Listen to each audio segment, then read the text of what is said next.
declaración, vería con agrado que la Cámara de Diputados de la Nación apruebe el dictamen de mayoría suscrito en la Comisión de Defensa del Consumidor del proyecto de ley que instituye el régimen de equidad tarifaria federal, que tiene por objeto evitar desproporciones y asimetría en la aplicación de las tarifas de los servicios públicos de transporte y distribución de energía eléctrica y gas natural. Gracias, presidente. La verdad que este proyecto de declaración que usted acaba de leer, que lleva la firma de la mayoría del bloque justicialista, apoya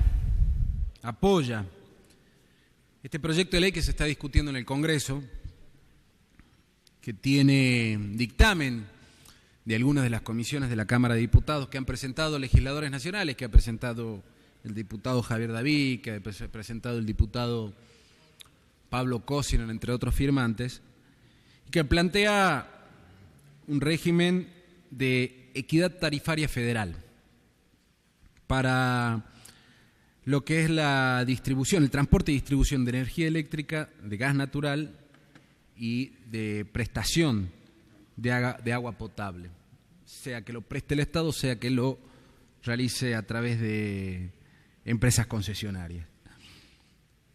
Uno de los parámetros que estipula es algo que se viene reclamando en Salta hace mucho tiempo. De hecho, desde la Secretaría de Defensa del Consumidor ha sido el principal reclamo en lo que fue esta audiencia pública que lamentablemente no pudo llevarse adelante como correspondía porque se limitó el uso de la palabra o no se dejó participar a algunos sectores. Algo bastante llamativo porque en definitiva, aun cuando las audiencias públicas no sean vinculantes, es preciso, es necesario escuchar a todos los sectores, sin elegir a quién escuchar. Aun cuando se demore una semana, porque siempre sirven las audiencias públicas. Yo, en unas cuantas entrevistas durante el transcurso de estos días, se planteaba esto de, bueno, ¿sirven o no las audiencias públicas si no son vinculantes? Me parece que sí, porque refleja las distintas posturas de especialistas, de representantes, de funcionarios, de ONG, de asociaciones de consumidores en este caso, que va marcando poquito a poco una manifestación plural y bastante completa de lo que tiene que ver con las aristas de la sociedad. Para poner un ejemplo de cómo eran válidas las audiencias públicas y cómo son necesarias, ustedes recordarán que no tiene que ver con este caso, pero sirve como ejemplo de por qué sirven. El año pasado, a fin de año, Saeta propuso un aumento del boleto colectivo en unos centavos, 20 y pico centavos, si no me equivoco, y en ese momento también quien comandaba esta sociedad del Estado, Saeta, Mastrandrea, si no me equivoco, proponía, medio de manera infundada y hasta caprichosa, que se restrinja el boleto estudiantil gratuito. No sé si se acuerdan de eso. Y los fundamentos, como les decía, no tenían mucho basamento porque allí se decía que había un pequeño porcentaje de los usuarios, de los estudiantes, que hacían un abuso del boleto estudiantil gratuito. Y cuando se le preguntaba cuánto era ese porcentaje, era mínimo y podía ser detectado para que existan algún tipo de sanciones en el caso de que verdaderamente se esté llevando a cabo un abuso que se mostraba en ese momento como que se prestaban la tarjeta o le daban a alguien. Y es personal, claramente, este derecho, este beneficio. Bueno, hubo un reclamo, posturas firmes de diputados. Nosotros emitimos una declaración que fue aprobada por unanimidad, si no recuerdo mal, es manifestación de los propios estudiantes, de distintos sectores que hicieron retroceder, que hicieron dar marcha atrás en la propuesta, en la intención de SAET, de restringir. Y sí, continuó con esta idea central que tenía que ver con detectar, ya que se podía hacer, porque es personal la tarjeta, si había un abuso, pues que haya un proceso sancionatorio a quien lo cometía, pero que no signifique esto restringir en sí mismo el pase libre para todos los estudiantes, no solamente para ir a la universidad, sino en distintos horarios para poder ir a estudiar al centro, a la biblioteca, donde sea. Bueno, esta era una especie de paréntesis para mostrar cómo siguen las audiencias públicas. Lamentablemente las que se llevaron adelante ahora en los distintos puntos del país, y esto tiene que ver con una decisión de la Secretaría de Energía a nivel nacional, no con la organización ni aquí en Salta, que era uno de los nodos, ni en ningún otro lado, se restringió para muchos sectores y organizaciones que con conocimiento del tema iban a plantear que la propuesta de subir en un 200% era injusta, que se conozca el valor de producción en boca de pozo, algo que todavía aún hoy no sabemos. Y en ese marco se fue discutiendo en el Congreso, se está discutiendo en el Congreso, y en particular en la Cámara de Diputados de la Nación, este proyecto de ley de equidad tributaria, de tarifaria federal, que tiene por objetivo, voy a leer, señor presidente, en algunos segmentos de mi alocución, que tiene por objetivo, dice, principal, evitar desproporciones y asimetrías en la aplicación de tarifas y de costos que impactan negativamente en el desarrollo de regiones del país o en la calidad de vida de las personas que en ellas habitan. Como me fui un poco explicando lo del boleto, o contando lo del boleto, yo les recordaba que la Secretaría de Defensa del Consumidor, ya no de ahora, sino de hace rato, viene sosteniendo esto, viene enviando, no solamente, ojo, con el actual gobierno nacional, con el gobierno de Macri, sino también con el gobierno anterior, la necesidad de modificar el cuadro tarifario en Salta porque pagamos más que lo que paga un vecino de Entre Ríos, de Mendoza, por el mismo consumo de gas. Vienen haciendo presentaciones sistemáticamente en la necesidad de que exista un nuevo cuadro tarifario en nuestra provincia. Y aquí se plantea esto, en este proyecto que obtuvo dictamen, con algunos principios, dice el artículo 3. Las tarifas y costos por servicios e insumos que deben abonar usuarios y empresas radicadas en las distintas regiones y provincias argentinas deben contemplar las condiciones de desarrollo de las mismas y su relación entre sí. Es un deber del Estado Nacional fijar tarifas para promover el desarrollo y la mejor calidad de vida de las zonas más postergadas del país. Esto tiene que ver con una política netamente federal y de búsqueda justamente del desarrollo de las distintas regiones que durante años han soportado inequidad en la distribución de los recursos y en el fomento de la producción, por ejemplo, para el desarrollo de las mismas. No se podrán fijar tarifas y costos mayores para zonas con indicadores de necesidades básicas insatisfechas en relación a otras de mejor calidad. Digo, no se puede pagar menos por las tarifas, por la luz, por el gas, por el agua, no se puede pagar menos en las zonas más ricas del país y más en las zonas más postergadas, con mayores índices de NBI. Y plantea también que no puede haber a los restos, no puede haber, o no se le puede cobrar a los restos de usuarios del país más que lo que se le cobra a la Ciudad Autónoma de Buenos Aires, pero esto es por una sencilla razón: gozan de,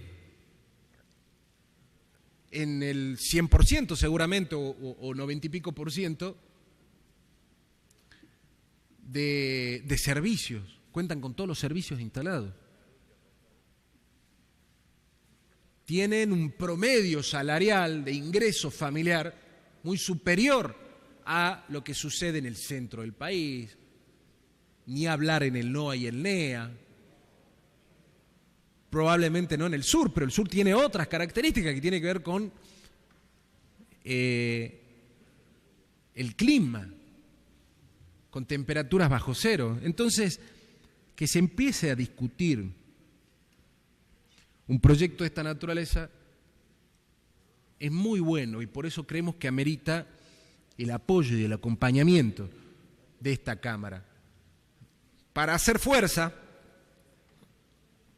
para que haya una manifestación de todas las provincias en representación, con la representación de sus legislaturas,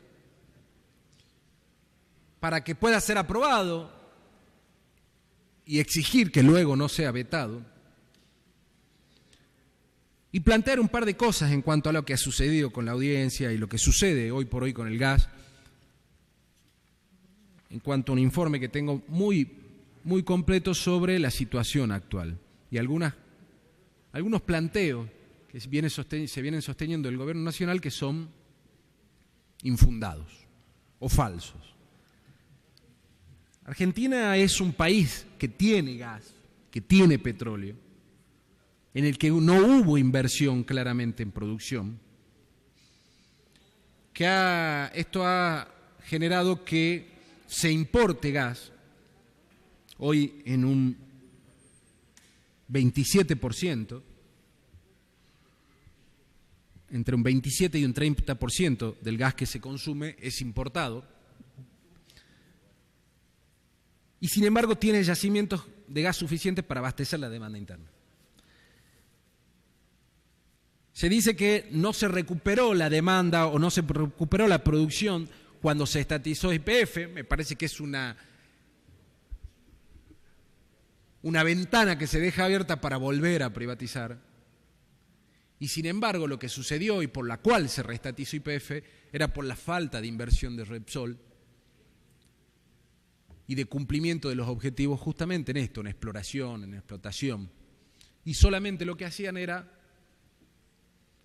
remitir utilidades. Lo que ganaban, se lo llevaban. Sin embargo, una vez recuperada, el Observatorio de la Energía, Tecnología e Infraestructura para el Desarrollo ilustra que la recuperación de la producción nacional de gas natural entre una pequeña parte del 2014 y el primer semestre de 2016 fue del 8,7%. Había empezado a recuperarse eso. Ojo, Salta no fue.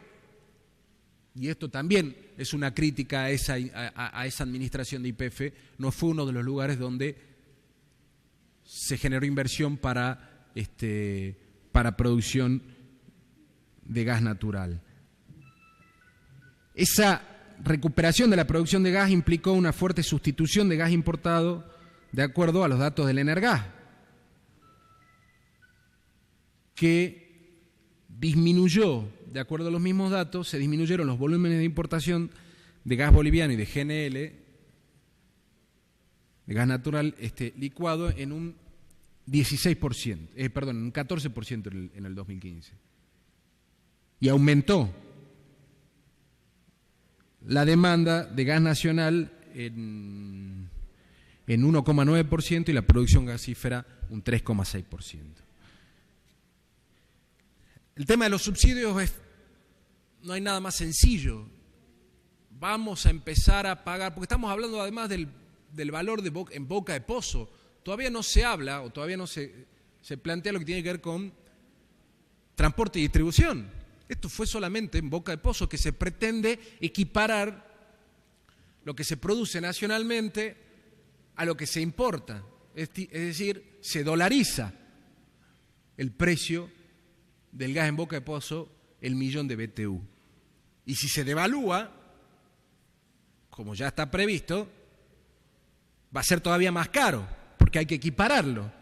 Y quienes van a estar perjudicados, ni más ni menos, van a ser las familias, las pymes, las pequeñas empresas, los comercios, las panaderías, los laburos, porque como lo hemos sostenido y lo vamos a seguir sosteniendo, estos aumentos del 200% que se está previendo, 200%, perjudica por supuesto las fuentes laborales, por supuesto. Entonces esos subsidios, que ya no sé si no los pagará el Estado, pero el Estado, en vez de subsidiar a los consumidores y a los usuarios, van a ser los usuarios residenciales, los comercios, las empresas, las que le van a pagar a las petroleras, que son